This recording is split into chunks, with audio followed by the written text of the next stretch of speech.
Hello বন্ধুগণ, welcome to my channel. চলো তোমাদের আজকে আমি আমাদের গ্রামের মেলা ঘুরিয়ে নিয়ে আসি। এই যে আমি কথা বলছি আর একজন ওখানে ফোনের মধ্যে মুখ গুজেই বসে আছে। ওর কথা বাদ দেওয়াই যাক।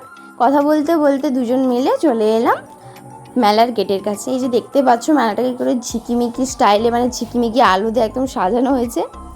তারপরে আমরা চলে গেলাম একদম ওইখানে যেখানটায় মেন ঠাকুর আছেন আর কি। বাইরে থেকে যারা কীর্তন করতে এসেছিলেন তারা তখন ওই টাইমে কীর্তন করছিলেন, আর দেখতেই পাচ্ছ ওরা এক রকমের ইউনিক স্টাইলে নাচছিলেনও। আমার তো বেশি লাগলো, সবাই কি সুন্দর একই তালে নাচছেন। আর তোমাদেরও কেমন লাগলো ওটা কমেন্টে বলতে ভুলো না। নাচ দেখার পরে আমরা চলে এলাম মহাপ্রভুর দর্শনে। কি সুন্দর লাগছে না ঠাকুরকে।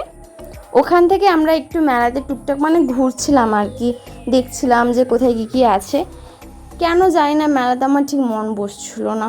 তারপরে হঠাৎ আমার নজর পড়ে এই সমস্তর দিকে। দেন আমি ভাবি যে কেন এতক্ষণ মেলাটাকে শোনা শোনা লাগছিল।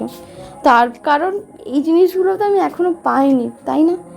তারপরে দুজন মিলে নির্লজ্জের মতন প্রথমেই অর্ডার দিয়ে দিই 2টা চটপটি প্লেট। আমায় একটা কথা বলো, মানে ক্যামেরার সামনে খেতে কে লজ্জা পায়? আমি তো পাই না। তারপরে মেলাতে দেখা হয়ে গেলো পুজোর সাথে। ওকে আমি কেন আমাকে হামি দিতে বলছিলাম, আরও ক্যামেরা দিকে প্রচুর লজ্জা পাচ্ছিল। তারপরে আবার মহাপেটুকের মতন চলে গেলাম ফুচকা খেতে। বিশ্বাস করো আমি এত ঢং করে খাই না, কেন জানি না ক্যামেরা দেখে আমার ঢং বেড়ে গেছিলো।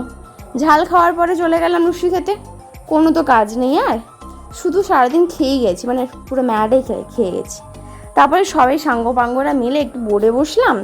এই যে আমার পুচু না সেদিন একটা আলাদাই মুডে ছিল। ও এতটা হ্যাপি হয়ে গেছিলো কেন জানি না। ও আমাকে প্রচুর তেল মারছিল, কারণ আমি ওকে বোটে বসেছিলাম বলে। আর সত্যি বলতে না, রাতে জলের মাঝে এইভাবে বোটে বসতে তো হেভি লাগছিল। মাঝখানে এরকম ফোয়ারাও ছিল। তারপরে ওখান থেকে নেমেই আবার নির্লজ্জের মতন খেয়ে নিয়েছি। দুজন মিলেই খেয়েছি, অবশ্য আমি একা খাইনি। ঠিক আছে, আজকের মতন এখানেই টাটা।